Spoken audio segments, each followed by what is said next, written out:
اتصدمت لما لقيت بتقول إن بقالها سنة بتتابع بابنها اللي عنده ميول مثلية عند كوتش، ومستغربة إن ليه مش لاقية نتيجة طول الفترة دي. أكتر حاجة ممكن تظلم بيها نفسك أو اسمك هو إنك تتسرع وتبدأ تدخل في تخصصات مش بتاعتك وتتعامل مع مشاكل لست مؤهل لها. محتاج تاخد وقتك وتدرس كويس جدا عشان تدي لنفسك حقها، عشان تقدر تبدع وتعمل الاسم صح. عشان كده احنا في فترة قررنا نعمل دبلومة إعداد أخصائي تربية جنسية، اللي هتقدر تدرس فيها ازاي تتعامل مع كل المشكلات الجنسية، وازاي تقدم محتوى جنسي للأطفال والمراهقين بشكل آمن، ازاي تعرف تتعامل مع مختلف الأنواع من الأطفال والمراهقين، وتبقى شاطر جدا في توصيل المعلومة وانت مطمن ان انت شغال صح، وان اللي انت بتوصله صح جدا، وان اي حاجة هتقابلك في هذا المجال هتعرف تتعامل معاها. أنا أمل عبد العزيز، أخصائي نفسي وعلاج إدمان،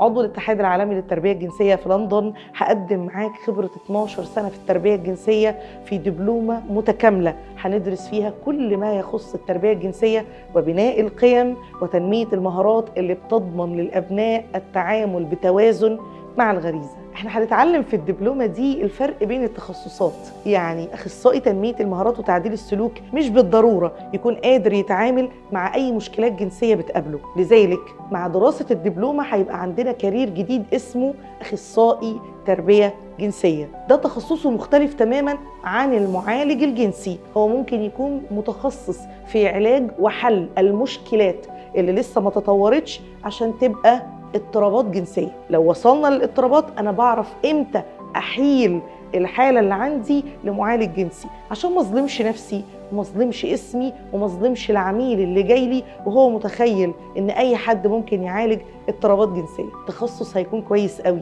والدراسة هتساعدك في إنك تشتغل بعمق وتنجح مع كل الحالات اللي انت هتتعامل معاها. لو مهتم بمجال التربية الجنسية وحابب تقدم فيها خدمة حقيقية مبنية على علم حقيقي، سجل معانا في دبلومة إعداد أخصائي تربية جنسية وكون من أول 50 أخصائي تربية جنسية في مصر والوطن العربي.